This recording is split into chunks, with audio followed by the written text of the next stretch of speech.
Hey everyone, welcome back to the Promised Land podcast. Just one day away from the Europa League final as I record this, United versus Tottenham, the big game, the game that could potentially save, to a certain degree, United's season, or the game that could potentially send United into a spiral of misery, even deeper than we've already been in for the last year or so. Look, I'll be back before that game to probably reflect on what Ruben Amorim has said in his pre-match press conference. So maybe this is the penultimate episode of this podcast before the game itself. But I felt like there's been, even though United have this game coming up, there has been some movement in the transfer market. So I did want to do a sort of a transfer roundup today with some feelings on some developments that United are making with certain players. Liam Delap, Matheus Cunha, some links to, even over the weekend, Emi Martinez. Ryan Chery is another player that has been confirmed to be leaving his club. I know he has a release clause that is very, very small and could potentially be a bargain for whichever club picks him up. There's also some talk about a bunch of other players as well. What will they do in the striker department? I've just touched on Liam Delap there. Victor GYOKERES, £55 million all in. Will United get him? Is there a battle between Jason Wilcox and Ruben Amorim over which player they end up signing for that striker position? You know, all these things, I'm sure that they're being played out like some kind of division, because that's how you get engagements and clicks. But I'm sure all these conversations are going on behind the scenes, and I'm sure that there will be some kind of agreement over all of these targets between everybody who's involved in this. People might have their own preferences. I have my own preferences. I know that a lot of you out there who are listening to this or are on social media have your preferences as well. But I'll be talking about all of that on this episode of the show. Please subscribe to it on Apple, Spotify, and YouTube as well. The Promised Land of Manchester United podcast. Please follow me on social media as well at _Scott Saunders on X, Instagram, and TikTok. Like the videos, drop 5-star reviews, do all that, and let me know in the comment sections of wherever you're watching this or listening to this which players you feel like you need to see in a Manchester United shirt next season. A lot will hinge on whether United win or lose this game tomorrow, I would imagine. Let's start with Cunha, I suppose, because it seems like that one is almost done. It's getting closer.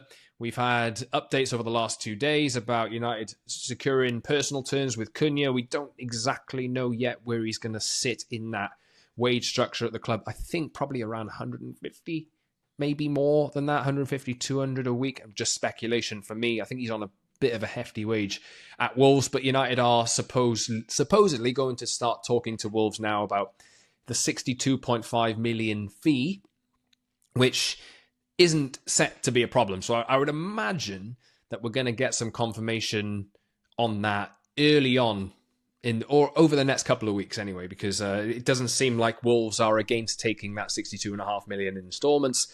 I think what's been set out, according to reports that I've seen, is that they're happy to take that in 3 over the course of the next 3 years. So that's 20, 20, and then 20.75 or whatever it is per year for the next 3 years, which will help United's cash position and spending position over the course of the summer, because we know that they need to do a hell of a lot of stuff. We've been through Cunha already. I did an episode a few weeks ago about analysing whether he would be the perfect fit. And I think there's been some concerns about his temperament, I guess. 2 red cards this season.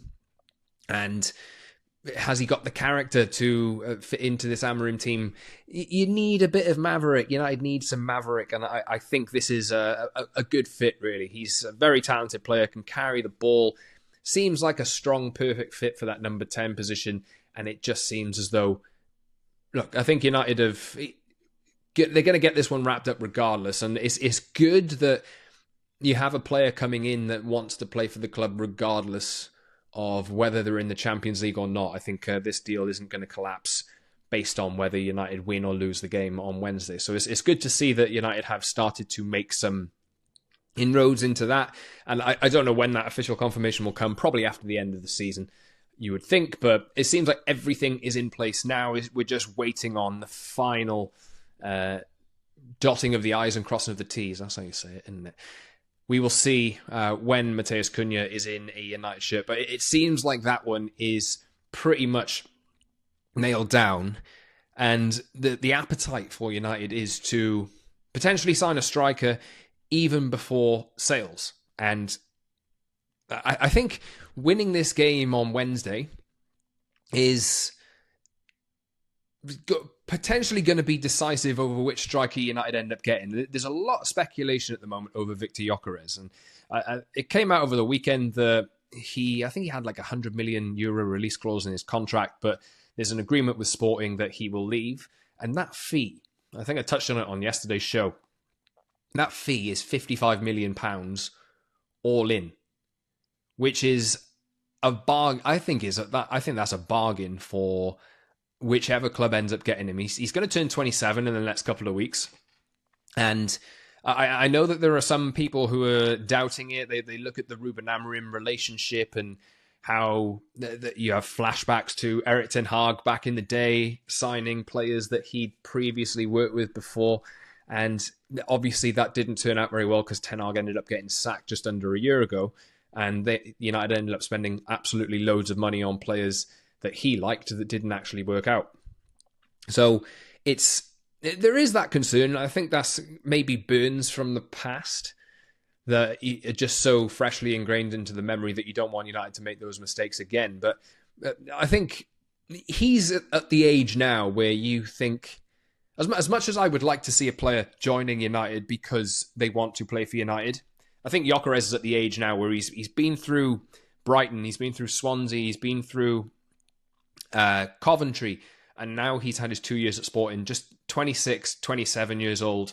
He's getting to the peak of his career, and he wants to make that move where he's going to be playing in the best competition. I think I'll allow, like this matters, but I'll justify it in my mind that if Victor Gyökeres is going to go somewhere, he's going to need to be at a Champions League club, and I don't think United will be in this race at all if they lose on Wednesday.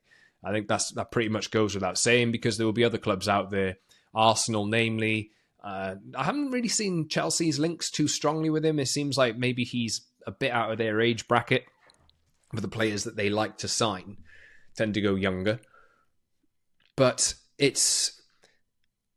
there are probably other clubs out there that could come into the race as well. But I think Arsenal are the main one at the moment, and there have been links between Andrea Berta, who's the new sporting director at Arsenal, and wanting to get this deal done. But I think a lot might hinge on... Well, we know it will. A lot will hinge on whether United win this game on Wednesday. But I think if they do, and they have the guarantee of Champions League money to come with it, you look at the price of 30 million quid release clause on Liam Delap, and you look at the 55 million all in for Victor Gyökeres, and United could probably negotiate decent terms with Sporting as well. You'd think in terms of staggering fees and all this. They're very open sellers, and I feel like it's all come at the right time, and there's pretty much an agreement all in. So it's essentially up to Gyökeres now where he wants to go. It'd be a good deal for Arsenal if they end up getting him, but if United win this game on Wednesday, that 30 million to 55 million jump, I think it's justified and it's worth it for me. I spoke over the last few weeks about how United, I think, and I'm definitely not alone in this, you've seen the struggles that Rasmus Højlund has had over the last few months, and, well, ever since he joined United, really. You've seen the weight of expectation on his back and how difficult it has been for him to, establish himself and hit a good run of form and fight against Premier League defenders and get the better of them. United going for another youth or young prospect, I think, absolutely scares the life of a lot of people because of how United have been burned with Højlund. But 55 million for a 26, 27-year-old who, I think, the thing with me is he has experience playing in England already. He's played in the Championship, which is obviously a massive, massive step down from the Premier League, but he has shown in English football that he can score goals. He has shown in the Champions League that he can score goals. He scored a hell of a lot of goals as well over the course of this the season with Sporting and over the last couple of years. He's had 2 years there, scored absolutely barrels of goals, and that's no guarantee that joining from a Portuguese league will necessarily mean that you're going to translate and score barrels of goals in England. But I think there's enough of a proof case in there, given where he's played previously, to say that. And look at his stature as well. Like, this guy is an absolute unit. And I think I have seen on social media over the last couple of days that there's some people who are maybe concerned by his technical quality and this kind of thing. And maybe that's a bit of a concern. But for me, I think you need a striker, or United need a striker who is able to deal with defenders 1v1 himself. It's all about popping off, right? And making sure that you bring other players into the game, being able to run the channels yourself, being able to hold the ball up, being able to carry it.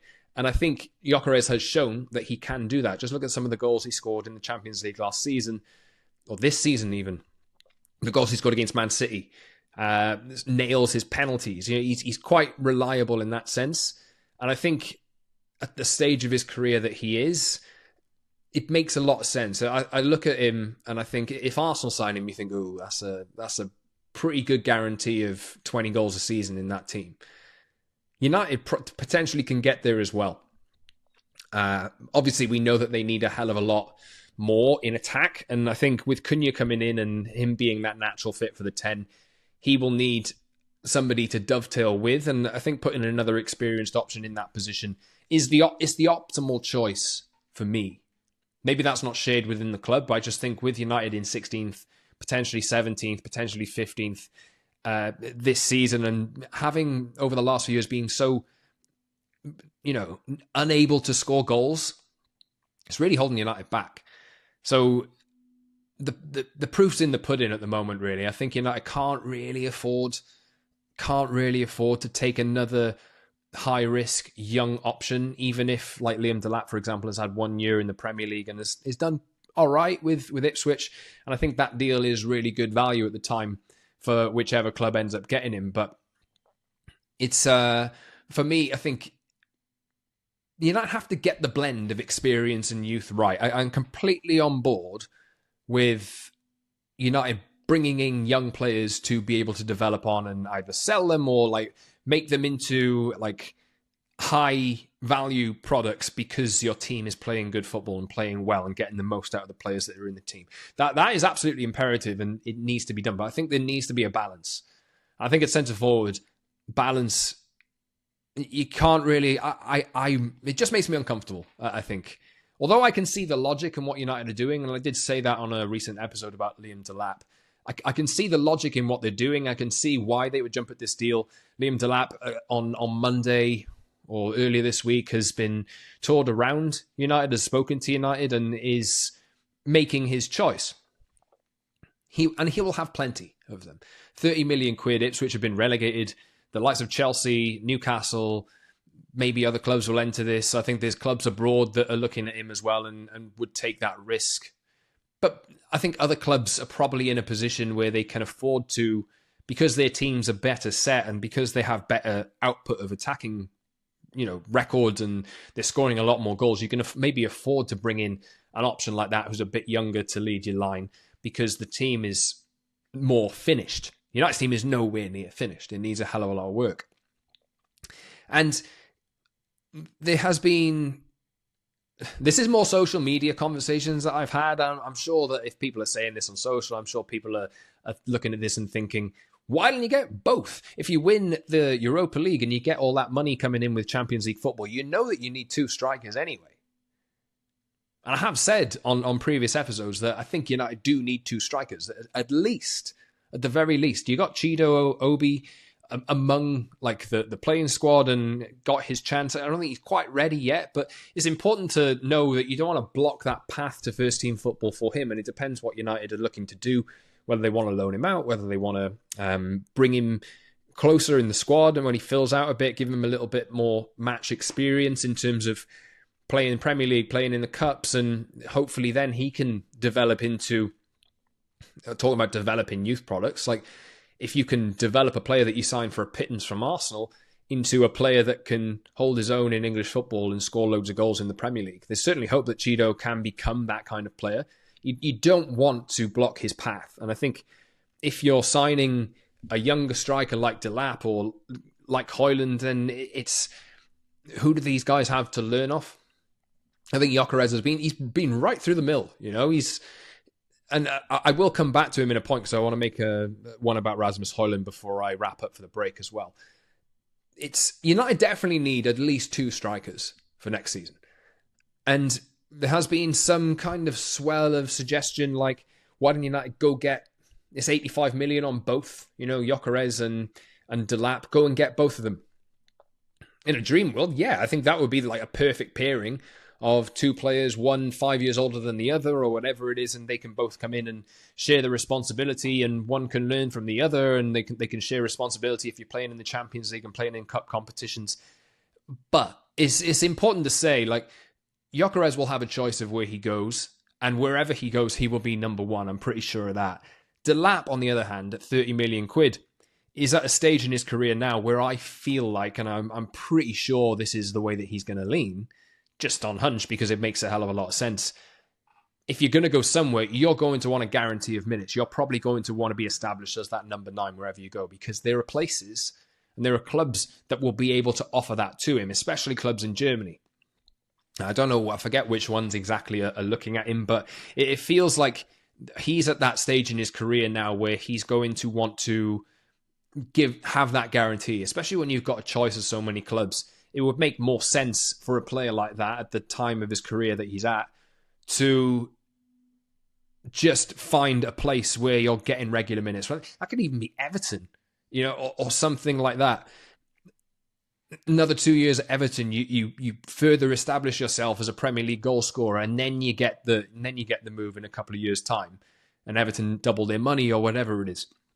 That's potentially a way that he'll go. I somehow doubt that if United are going to sign Victor Gyökeres, that Liam Delap will come in as well.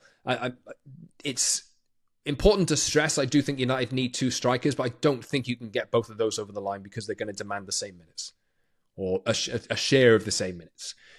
So I think it's going to be, to me, one of, let's say it's Gyökeres that comes in, it'll be an experienced option, far cheaper to come in and just share the workload and step in for when is necessary, who isn't going to expect levels of first team football because he costs so much, because he's on massive wages, because he's been guaranteed a certain level of football and lots of minutes. It's important to just take a step back and just like reflect on what's potentially realistic here. But it's important to nail the blend of youth and experience. And whichever way that United go, if it is Liam Delap that they end up signing and they miss out on Gyökeres, I do see the sense in that, obviously. But I think just with I think we all thought a few weeks ago that Gyökeres would cost 15 million plus more. But when he's come into that price range, cheaper than Cunha, crazy. I think for me that's a United have to go for that. If they win on Wednesday, I would be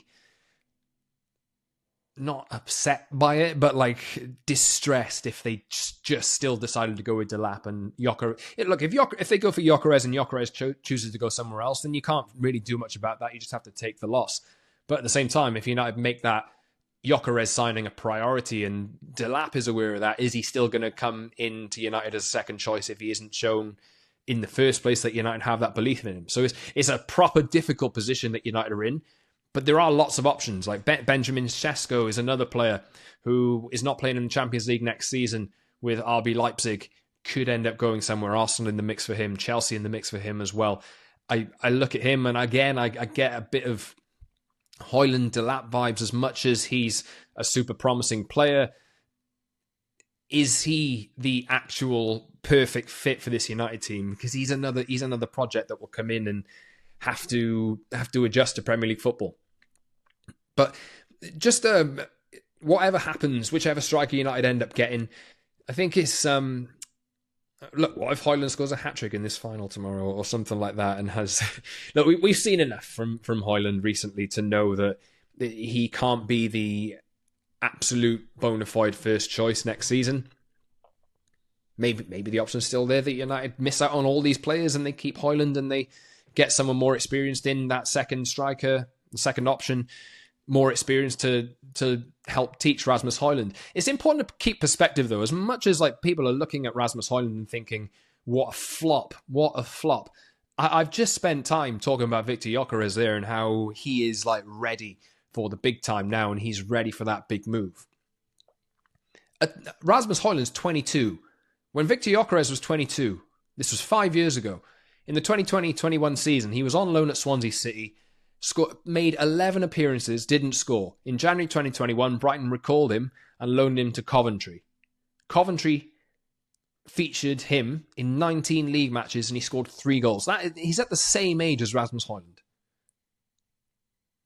So we're looking at Gyökeres now and thinking, right, he's the finished product and he will be a great fit for whichever team that he ends up joining, and he'll probably score a bunch of goals. Like, Højlund at 22 is in a completely different situation. Gyökeres at 22 was playing for Swansea and playing for Coventry and not scoring goals. So that is how much United have put on Højlund's shoulders. It's a failure in recruitment, again, obviously. And it just shows that while you see players out there who are 17 years old or 18 or 19 or 20 who are absolutely banging in goals every which way and are showing that they are ready to take the step up now, that's not necessarily the case for everybody. And other players, especially in the striking positions, bloom at different times and get better at different times and hit their peaks probably later in their 20s. So as much as people are writing off Højlund now like he's the worst striker that they've ever seen, he hasn't had the right condition at United to be able to... It would be a lot for him, to be able to hit his absolute peak at the moment when he's having to shoulder such a burden of United being the worst United that they've ever been, and he's the only option that they've really got.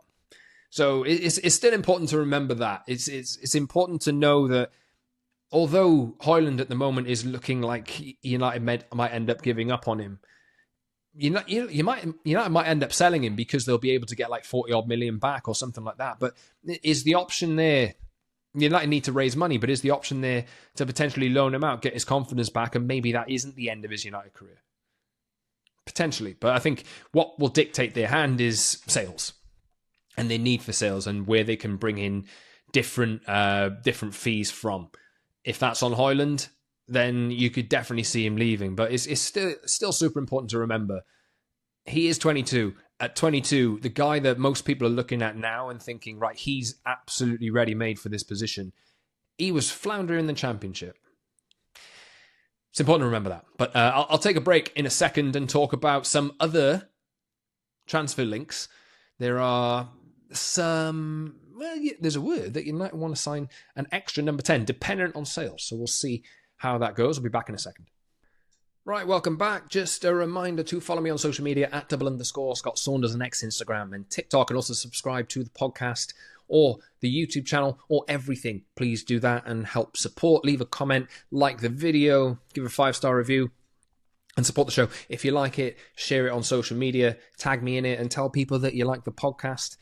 Please, it would really, really help out. But let's get back to talking about transfers. It's far easier to talk about transfer speculation than United being crap every 5 minutes.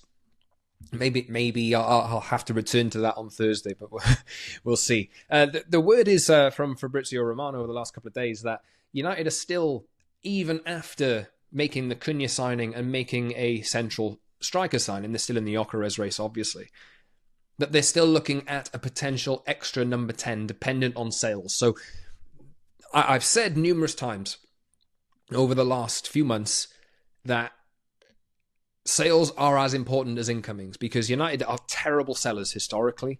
I've listed that there could be a big unpopular sale at some point, and I don't know how people feel now about Alejandro Garnacho and his potential sale. Again, same point as what I was making just before the break about Rasmus Højlund. The fact that people are expecting the world out of him now, he's early 20s, 20, 21 years old, or might not even be 20 yet. It's crazy that the expectations are put on these players at these ages.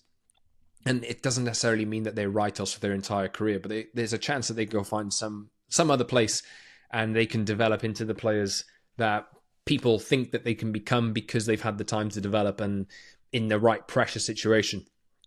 I think, for me, I still think the Garnacho probably is one of the most likely sales to happen for big money over the course of the summer. It would be probably the number one for me in terms of likelihood. And I would understand it because I don't, as much as I do like him, I think he's a good player who gets a lot of unfair stick because of his age. He is probably not the optimal fit for one of those 2-10 roles, and United really need to get those right. They really, really need to. So we'll see what happens. And if, let's say, a big sale like that did happen, it might open the door for United to sign another player. There's been links to Ryan Chery over the last few days. Like, where he goes, nobody knows at the moment, but it's been essentially confirmed from him and from Lyon that he will leave for his €22.5 million release clause. That is an absolute bargain for a club that gets him and that makes sure that they develop him in the right way. Very, very talented. He scored against United in the Europa League twice in each leg. I can't remember.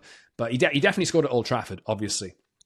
The kind of talent that he is, he's one of those that could maybe go either way and become an absolute amazing player, or, you know, he's had reputational problems in the past and that kind of thing, but he has been really good for Lyon this season. The time's right for him to go. And if we're looking at potential extra additions for United to sign a secondary number 10 who would fit the system, I think that there's certainly a case to be made for him. I'm sure that there's definitely a lot of fans out there who would like to see that happen. I'd be surprised, though. I'd be surprised. It doesn't strike me really as... I think what Amorim is trying to build here is a team that works, you know, super hard and like has the right priorities in mind. I'm not saying that Chery is that player, but there's just a few like red flags that have been lingering over him for a few years that makes me doubt that United, when they're trying to evolve the type of characters that are in this dressing room and point them in the right direction, that it would be a potential risk to bring in a player like that who has red flags on him over the course of the last few years. And another maverick kind of player as well. If you're already getting one in Cunha, who's like 26 years old, can you have two in the same team? You're going to need some... They're going to need defensive work. They're going to need a lot of to, you know, contribute to the system for the right reasons, as well as contribute in attack as well. So it would be surprising. There was a video a few weeks ago of a fan outside Old Trafford asking Ruben Amorim about what he thought about Chery, and you can never read too much into these kind of things, but he essentially turned up his nose at it, and it would surprise me. It would surprise me. But hey, if that ends up happening, it's certainly an interesting one for United to explore, simply because of the price. And if you can maximize the talent and minimize the issues, then I did speak to Quentin Guesp a few weeks ago as well, before the Lyon game, talking about him and what the concerns have been around him over the past few years. But the time is right now for him to leave, so maybe go check that one out. It's titled with Quentin in the title, so go and check that out for what he said at that point. I'm not sure he's the perfect fit, but, you know, if United are willing to take that risk and take that bargain on him, then potentially you've got a gem of a player in there that you would need to, you know, pressurize into the finished product. And maybe we'll see. But I think what United can afford to do, like I've spent some time on this episode talking about Cunha being 26 years old, Gyökeres being 26, turning 27, and how it's really, really important that United, in those two positions anyway, have players who are essentially the finished product, waiting for that extra step up. And I think with Cunha, you're getting that, and with Gyökeres, if that is ever going to happen, you would be getting that as well. And having that guarantee of an experienced player in that position is probably something that United require and something United need. The ability to know that I'm in the position in my career now where I can take on that responsibility and deliver in the pressure because I've been through difficult experiences in the past. That's important in the striker position. If you end up getting those two players, I think you can afford, if you're looking at that extra 10, you can afford to sign a player in the less experienced camp, you know, who's a prospect. And I spoke about Chery there, a little bit older, well, a hell of a lot older than this player I'm going to talk about here. Franco Mastantuono, he scored a goal for River Plate a few weeks ago, which was unbelievable. Free kick, I think it was against Boca. And this, United have been linked with him. I think Jason Wilcox is the one that's been... We haven't had it from specific sources in England yet, but there has been some suggestions from various places over the past few weeks that Wilcox is trying to get this one over the line. But I think he's got like a 40 million euro-ish release clause in his River contract. Still only 17, but turns 18 before the start of next season. So United wouldn't be able to bring him in until he does turn 18, I don't think. But this is this is a position for me where you can afford to bring youth in. The job will be convincing him, because usually the likes of Real Madrid are the ones to sweep this kind of player up. But there's a lot of players that have been compared to the Messis and Maradonas in the past. But again, this is another one of those players. The Claudio Echeverri, who's just come on for Manchester City in the FA Cup final at the weekend, was probably the player at River Plate before this guy to have that kind of status bestowed upon him. City ended up signing him, obviously, and he's just barely got some minutes in the first team. In an FA Cup final, he makes his debut, crazy stuff. But Mastantuono is the next guy, and there has been speculation. I remember reporting on this guy 2-3 years ago when he was 15 or something like that this was the next big hope. And I think United should be and need to be in the market for players who are the absolute cream of the crop in terms of the next generation of talent. The problem is you have to strike that balance and get it right. You have to make sure that you have seasoned pros who can deliver and deal with the weight of expectation on a Manchester United team and deliver under that pressure, in order for the players who are younger and trying to find their feet to feel like they can come into a stable environment. That's something that United haven't really got to grips with and done right over the past few years. So I think we'll see what happens here. I think there's a lot of clubs trying to make this one happen. Whether he might end up staying at River Plate completely and making the decision to move at some point over the next few years to Europe.